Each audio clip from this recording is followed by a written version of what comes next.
आपको तो पता चल ही गया होगा कि यह कहानी है एक बूढ़े मजबूर पिता की। एक गांव में एक आदमी रहता था जो बहुत बूढ़ा हो चुका था, जिस वजह से उसे कम दिखाई देता था और वो बहुत कमज़ोर हो गया था। इसलिए अपनी बची कुची ज़िंदगी अपने बेटे के साथ बिता सके, इसलिए वो शहर में रह रहे उसके बेटे के घर रहने चला गया।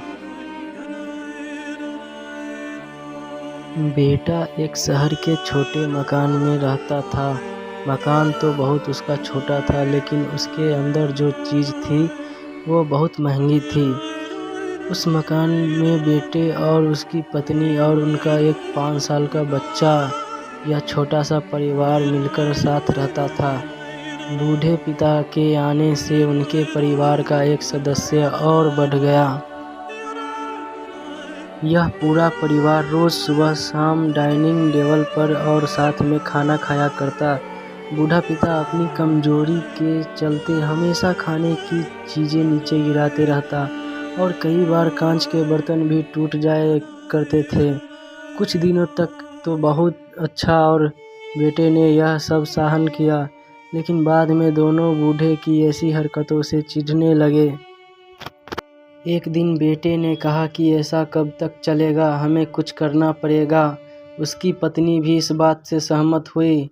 अगले दिन बेटे कहीं से एक पुराने मेज लेकर आया और घर में एक कोने में उसे लगा दिया और अपने पिताजी से कहा कि आप यहीं पे बैठकर खाना खा लिया कीजिए।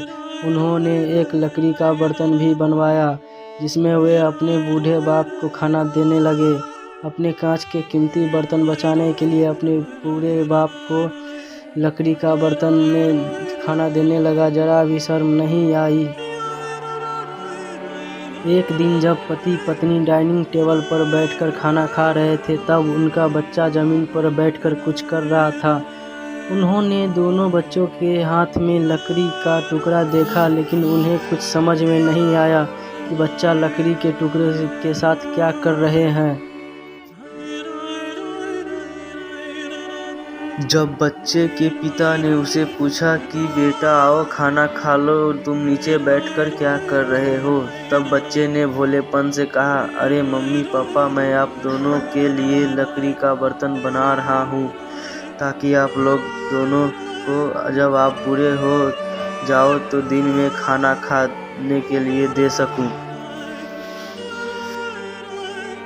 अपने नादान बेटे द्वारा दी गई यह सहज बात दोनों के दिल में तीर की तरह उतर गई। दोनों एक दूसरे का चेहरा निहारने लगा। बिना कुछ कहे ही दोनों की आंखों में पानी आ गया और उन्होंने अपनी भविष्य की किताब अपने आप को सामने खुलती हुई नजर आई। उन्होंने समझने में ज़्यादा देर नहीं लगी कि अब उन्हें आगे क्या करना पड़ेगा। अगले दिन कमरे के कोने से वह पुराना मेज हट गया और अब बूढ़ा पिता की और बाकी का परिवार साथ में मिलकर फिर से खाना खाने लगे।